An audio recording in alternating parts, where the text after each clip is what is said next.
You know, in the ancient Pali scriptures, they talk about this idea, a truth that's kind of hidden behind our everyday world. They call it Paramattha. It's supposed to be the ultimate reality, the highest goal. But what does that actually mean? And how do we even start to wrap our heads around it? Well, let's dive in. Okay, so just think about this for a second. We're surrounded by labels, right? We see a tree, we get into a car, we hear our name, and we turn around. But are those words the actual things themselves, or is there something, more fundamental hiding just beneath the surface? That's really the big question we're going to get into. So, to really get a handle on this, the ancient texts lay out this really powerful framework, and it's all about the idea of two truths. Honestly, once you get this distinction, the whole concept of Paramattha is going to click into place. All right, so check this out. On one hand, you've got conventional truth, or Saṃyutta. This is basically our everyday shared world of language, and it's super useful, right? I say chariot, you know exactly what I mean. But then there's the ultimate truth, Paramattha.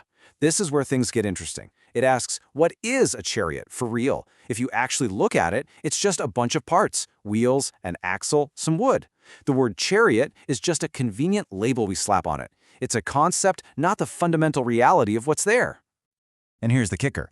This whole idea, it isn't just about things like chariots. No, it gets way more personal. It's about us. This quote is just brilliant because it shows that a name, like Nagasena in the text, or your name or my name, is just a handy label for this collection of stuff. A body, thoughts, feelings, all constantly changing. And when you really try to pin down some solid, permanent you at the center of it all, well, you just can't find it. Okay, so if Paramattha is this reality beyond all the labels we use, what's the point of seeing it? Where does this all lead? Let's talk about the ultimate goal. And you know what? The texts are crystal clear about this. The highest truth, the Paramattha, isn't just some abstract idea. It's the same thing as the ultimate goal, amatam nibbānam. That translates to the deathless, which is nibbana. We're talking about the final, total liberation from all suffering. And listen, this isn't some vague, empty void they're describing. Not at all. The scriptures paint a really vivid picture of it. They say it's the complete end of suffering. It's a state that is totally safe, totally peaceful, even blissful. It's where craving just stops, where you let go of all the mental junk, the defilements. That's what they mean by the deathless. This really is the final goal of the whole path. Think of it like a fire going out. It's a total extinguishment. But why? Because there's no fuel left. There's no clinging, no attachment left to keep the fire of suffering going. All right, so we've got this ultimate goal, this reality that's beyond concepts. But that brings up a huge question, right? How in the world do you see something that's beyond our normal way of thinking? What kind of faculty, what kind of seeing does that even take? Well, the answer is a faculty called mahapanya, which we can translate as great wisdom. And we need to be clear, this is not about being book smart or having a high IQ. The texts are really specific. They define it as the kind of profound insight that is actually capable of grasping nibbana. It's like the perfect, unique tool for this one specific job. And I love how the texts describe this. It's not a passive thing. They say you realize it with the body and you see it by penetrating it with wisdom. I mean, that word penetrating, how powerful is that?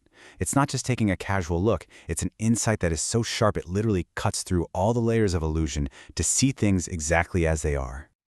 But of course, this great wisdom doesn't just pop up out of nowhere. It's something you have to cultivate, and that takes dedicated effort. So, what are the key qualities you actually need to develop to make this happen?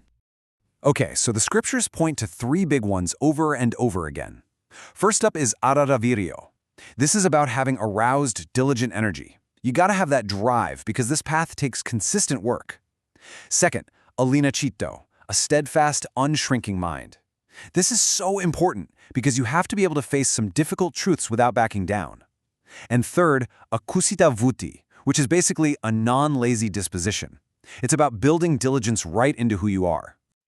So why all this effort? What's the point? Well, it's because the goal is real. It's actually attainable. The whole point is for attainment and for direct personal verification. This isn't about blind faith. It's about turning an idea into your own direct lived experience.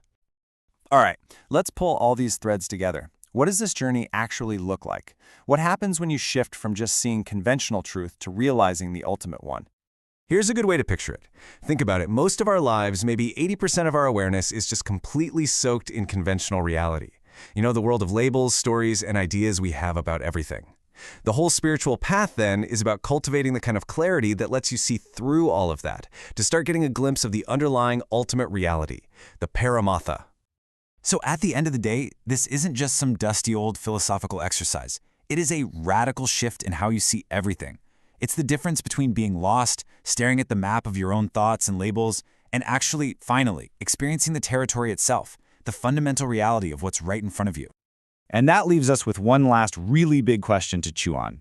We've established that this highest truth, Paramattha, exists beyond all our words and concepts.